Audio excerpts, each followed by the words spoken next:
অন্তর্বর্তীকালীন সরকার ক্ষমতায় এসেছেন, তার দায়িত্ব দেশ শাসন করা নয়, তিনি একটি অবাধ, নিরপেক্ষ, একটা ক্রেডিবল, একটা ইনক্লুসিভ, একটা ফ্রি ফেয়ার ইলেকশন তিনি দেবেন।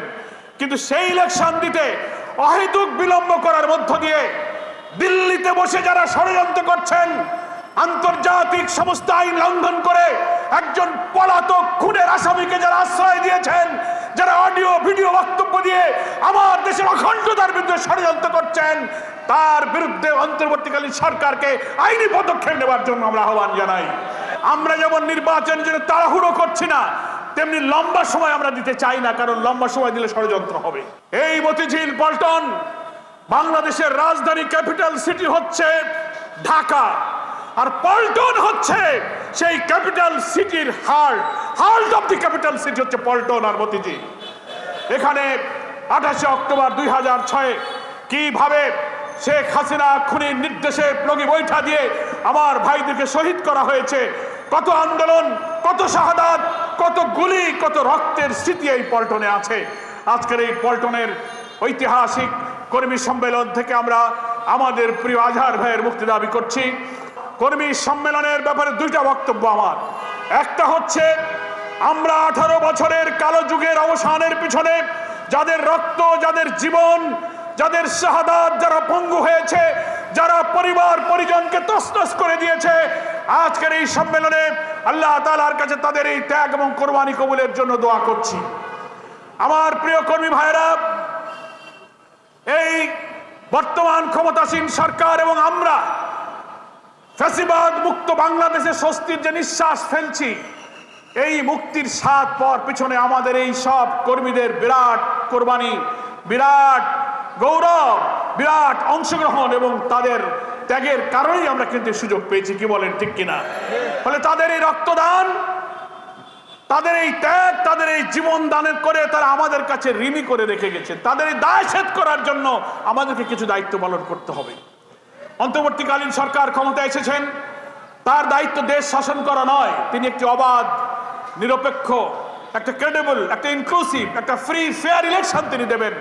কিন্তু সেই ইলেকশন দিতে অহেতুক বিলম্ব করার মধ্য দিয়ে দিল্লিতে বসে যারা ষড়যন্ত্র করছেন, আন্তর্জাতিক সমস্ত আইন লঙ্ঘন করে একজন পলাতক খুনের আসামিকে যারা আশ্রয় দিয়েছেন, যারা অডিও ভিডিও বক্তব্য দিয়ে আমার দেশের অখণ্ডতার বিরুদ্ধে ষড়যন্ত্র করছেন, তার বিরুদ্ধে অন্তর্বর্তীকালীন সরকারকে আইনি পদক্ষেপ নেওয়ার জন্য আমরা আহ্বান জানাই।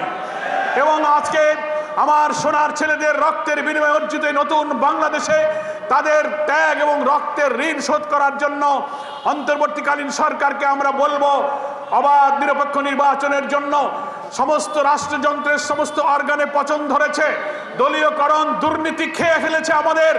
আপনার পক্ষে সমস্ত সংস্কার করা সম্ভব হবে না, কিন্তু নিরপেক্ষ একটা নির্বাচন দিতে গেলে কমপক্ষে যে অর্গানগুলোর সংস্কার করা প্রয়োজন, পুলিশ প্রশাসনের রিফর্ম করবেন, ইলেকশন কমিশনের রিফর্ম করবেন, জুডিশিয়ারি রিফর্ম করবেন, আপনি সিভিল অ্যাডমিনিস্ট্রেশনের রিফর্ম করেন। গুরুত্বপূর্ণ কয়েকটি রিফর্ম করার পরে নিরপেক্ষ একটা নির্বাচনের পরিবেশ হলেই আপনি নির্বাচন দিয়ে দেবেন। এরপরে জনগণের নির্বাচিত সরকারের হাতে যখন ক্ষমতা আসবে, সেই সরকারই রাষ্ট্রের সমস্ত অর্গানের পূর্ণ সংস্কার করবে সবাই নিয়ে। কি বলেন, ঠিক কিনা? সেই জন্য আমরা যেমন নির্বাচনের জন্য তাড়াহুড়ো করছি না, তেমনি লম্বা সময় আমরা দিতে চাই না, কারণ লম্বা সময় দিলে ষড়যন্ত্র হবে।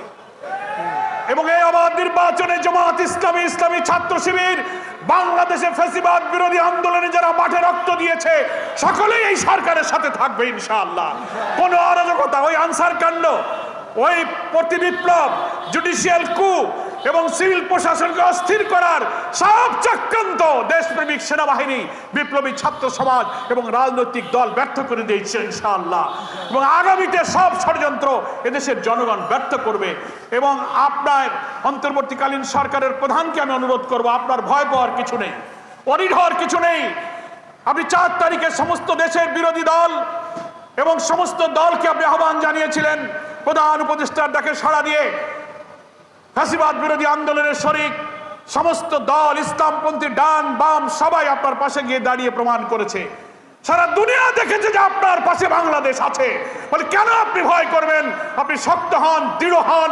প্রশাসনের অভ্যন্তরে লুকিয়ে থাকা ফ্যাসিবাদের দোষকদেরকে বিদায় করে দিয়ে পরিচ্ছন্ন প্রশাসন করে নির্বাচনের দিকে আপনি চলে যান, জনগণ আপনার পাশে থাকবে।